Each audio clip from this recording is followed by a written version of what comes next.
The Galactic Council's orientation chamber buzzed with the nervous chittering of newly recruited species. Alberto stood among them, his hands casually tucked into his uniform pockets, while around him, beings from across the galaxy shifted uncomfortably in their environmental suits and gravity harnesses. Mona sat 3 rows ahead, her dark hair pulled back in a practical bun, taking notes on her datapad with the kind of focused intensity that had gotten her through the academy. She was one of only 5 humans selected for the Interstellar Diplomatic Corps this cycle, and she wasn't about to waste the opportunity. The orientation officer, a Vexian with scales that shimmered like oil on water, manipulated the holographic display with its 4 primary tentacles. Each species brings unique perspectives shaped by their homeworld environments, it announced in the universal tongue, its translator implant rendering the clicks and whistles into comprehensible speech. To foster understanding, we shall review the planetary classifications. Images of various worlds appeared in the air above them. Lush garden worlds rated Class 1 and 2 drew appreciative murmurs. The Vexian's own homeworld, a serene water world of Class 3, elicited polite applause.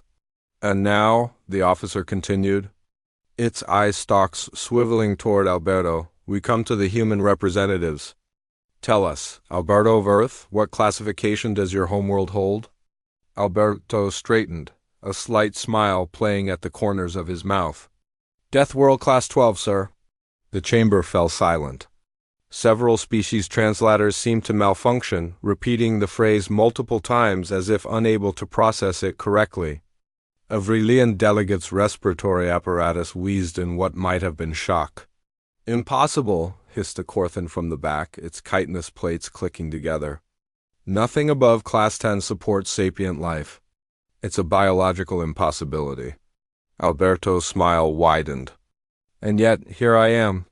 Mona glanced back at him, her eyes sparkling with barely suppressed amusement. She'd seen this reaction before, during the initial contact protocols. The galaxy at large still struggled to understand what it meant to be human. The Vexian officer's scales had lost some of their luster. Perhaps there has been an error in classification? The surveyors who rated Earth got it exactly right, Mona interjected, standing up. All eyes turned to her. Earth maintains an oxygen-nitrogen atmosphere at concentrations that would be mildly toxic to most species here. Our gravity is 1.3 times standard. Our sun outputs radiation that requires biological shielding mechanisms most of you don't possess. That's just the beginning, Alberto added, warming to the topic. Our planet is 71%, covered in a corrosive solvent we call water. It's so reactive that it breaks down most organic compounds. Yet we're made of it. We require constant intake or we die within days. A Porian delegate made a sound like breaking glass. You live in constant danger of dehydration? Among other things, Mona said, scrolling through her datapad. Our world experiences regular catastrophic weather events. Hurricanes with winds exceeding 300 kilometers per hour. Tornadoes that can tear apart reinforced structures. Electrical storms that discharge billions of volts. And the seismic activity, Alberto continued, enjoying the growing horror on the aliens' faces. Our planet's crust floats on an ocean of molten rock. It shifts, mountains rise. Continents collide. Volcanic eruptions can black out the sun for years. The Vexian's tentacles had gone limp. How do you survive? We adapt, Mona said simply. Or we did. Over millions of years. The thing is, Earth doesn't just try to kill you with big, obvious disasters. It's the small things that are really impressive. Small things? The Corthan asked weakly. Alberto nodded enthusiastically. Microscopic predators called bacteria and viruses. They're everywhere. In the air, water, soil, on every surface. Billions of them. They wage constant war inside our bodies, and our bodies wage war back. Every second of every day. We're walking battlegrounds, Mona added. Our immune systems are so aggressive that they sometimes attack our own tissues by mistake. Most of you would go into anaphylactic shock from the allergens we consider normal background exposure. A small, furry creature from Deneb 4 whimpered audibly. Why would evolution produce sapience in such a nightmare environment? Maybe because of it, Alberto said thoughtfully. When everything is trying to kill you, you learn to think creatively, to plan, to adapt faster than the threats can evolve. Mona pulled up an image on her datapad and projected it for all to see. This is a human child? 6 years old? She survived a fall from a 4-story building with only a broken arm.